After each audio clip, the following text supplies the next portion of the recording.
District Kohlu سے doctor محمد آصف اور lady doctor عشرت فاطمہ پنجاب سے کوہلو پہنچ گئے ہیں۔ مریضوں کے چیک اپ کا سلسلہ 24 جولائی صبح 8 بجے سے رات 10 بجے تک جاری رہے گا۔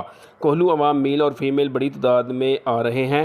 ڈاکٹروں کا کہنا ہے کہ ہمیں 23 جولائی کو پہنچنا تھا، بارش کے باعث فورٹ مینرو روڈ بند ہونے کی وجہ سے ایک دن ضائع ہوا ہے۔ میر ذاکر اس وقت ڈاکٹروں کی نگرانی کر رہے ہیں۔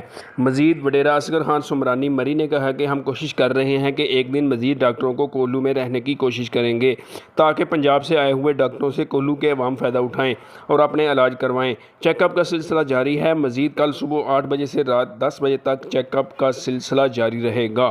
کوہلو عوام اور میر ذاکر بلڈ بینک کے بانی وڈیرہ اصغر خان سمرانی مری، انور مری اور عبدالغنی مری نے ڈاکٹروں کا شکریہ ادا کرتے ہوئے کہا ہے کہ کوہلو جیسے پسماندہ علاقے میں آ کر کوہلو عوام کا علاج کرنا قابل تعریف ہے۔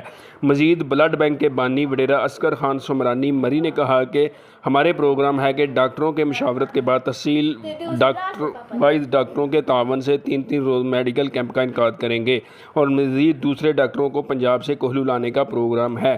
وڈیرہ اصغر خان سمرانی نے کہا کہ خاص کر کوہلو کے نوجوانوں کا شکریہ ادا کرتے ہیں، بلڈ دینے کے لیے ساتھ ساتھ ہر فورم پر ہمارے ساتھ رہے ہیں۔ آئندہ بھی ہم اپنے نوجوانوں سے گزارش کرتے ہیں کہ کوہلو کے عوام کی خدمت کے لیے ہمارا ساتھ دیں۔ حاجی طورحہ مری، بیورو چیف۔